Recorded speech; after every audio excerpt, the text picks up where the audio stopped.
Good morning, everybody. It's your favorite aspiring revolutionary here, a wandering author, reminding you that we are all the authors of our own lives. As always, my message remains the same. Spend less, live more, earn your freedom with frugality. Today we are in front of the Wilson Dam Waterfall, which is in Muscle Shoals, Alabama. This place was first built in 1918 at the tail end of World War I. President Woodrow Wilson requested that the Tennessee Valley Authority build 2 nitrate plants as well as a hydroelectric power dam, which helped to lift this area out of poverty. Prior to the dam's building, it was pretty poor communities, and these areas flooded frequently because of all of the turbulent waters. Today we're going to discuss a little bit more about Caesar, the first triumvirate, and the beginning of the first Republican Civil War at the end of the Roman Republic. So last time we concluded with Caesar's Gallic war campaigns, where he helped to subjugate the Gaullic peoples after securing his governorship of the province of Illyricum, which is in modern-day southern France and the Sweden area. So he defeated the Gauls at the Battle of Alesia, personally leading the final charge, where he actually captured Vercingetorix, and he would bring him to Rome in chains and parade him around the capital. The first triumvirate between Pompey, Crassus, and Caesar had broken down slightly, but they did renew their alliance with the intention of continuing it for 5 years. However, it's only going to last for another 3 before the Roman Republic explodes. There's 3 major events that occur that lead to the breakdown. So while Caesar was away, Publius Clodius had been representing him in Rome. And Publius Clodius introduced the grain dole, which is like a government handout, basically, for the Roman citizens. And the oligarchs that were in Rome, that were not on Caesar's side, did not like this, and they started to organize street gangs to try and attack Publius Clodius's supporters. Pompey ended up siding with the other side, and then Pompey's wife, who was related to Caesar, ends up dying. So the bonds that kind of brought them together start to break down. At the same time, Crassus goes to war with Parthia, and he brings his Roman legions out there, but they are fighting something that history will come to show us is a rather difficult enemy to subdue, especially prior to gunpowder, which are horse archers. The Iranian cataphracts, or Parthian cataphracts, end up surrounding Crassus after they were misled by a treacherous guide, surround his legions, and then they just pelt them with massive arrows. And the Roman heavy infantry, although they're great in hand-to-hand combat, they really just cannot chase down horses, and they all die, including Crassus. So at this point, Cicero and the oligarchs are beginning to terrorize the forces of the triumvirate within the capital of Rome, and the bonds that have held the triumvirate together, the triumvirs, Caesar, Crassus, and Pompey, are broken.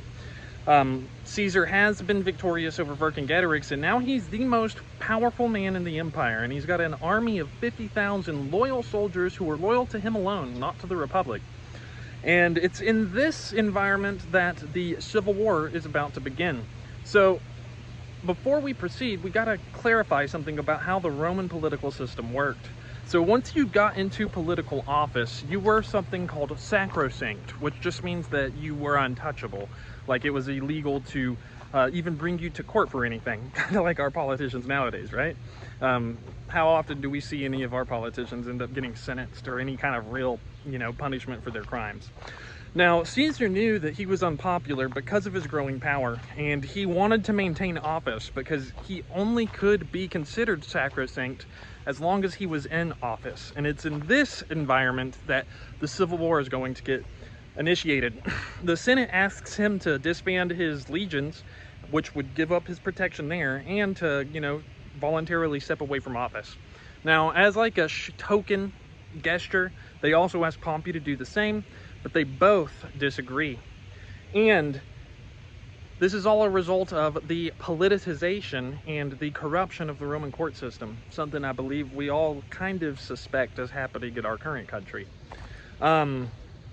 Now, knowing that he was going to face imminent prosecution and that he was going to be dragged in front of the Roman court system and just run through the mud, Caesar, rightly, smartly, I guess, from a personal interest standpoint, just says no, he's not going to, disband his legions, and he's going to continue working with them, and he's going to cross the Rubicon, initiating or violating Roman tradition and initiating the Civil War in our next time, looking at tales of pride, power, and decadence. As always, my message remains the same: spend less, live more, earn your freedom with frugality. Today we are in Muscle Shoals, and we are slowly heading north. I'll be spending the night here with a high school friend of mine, and tomorrow I should have a video for you guys from somewhere in Tennessee, and then the day after that I'll be in Indiana, again on my way up to Michigan, and then we'll be looping around going through Minnesota, Iowa, and down into Louisiana before heading to the Neshoba County Fair.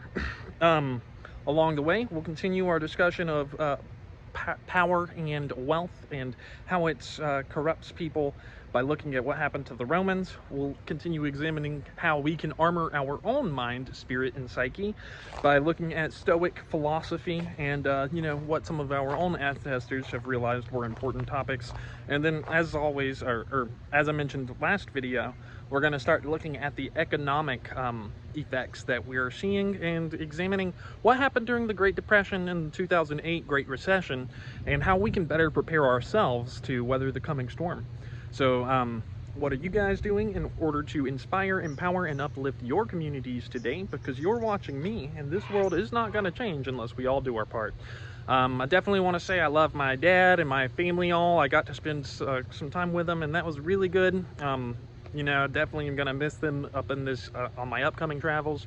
But what we're doing now is really important, and it needs to be done. So I hope that until next time, y'all have a good day now.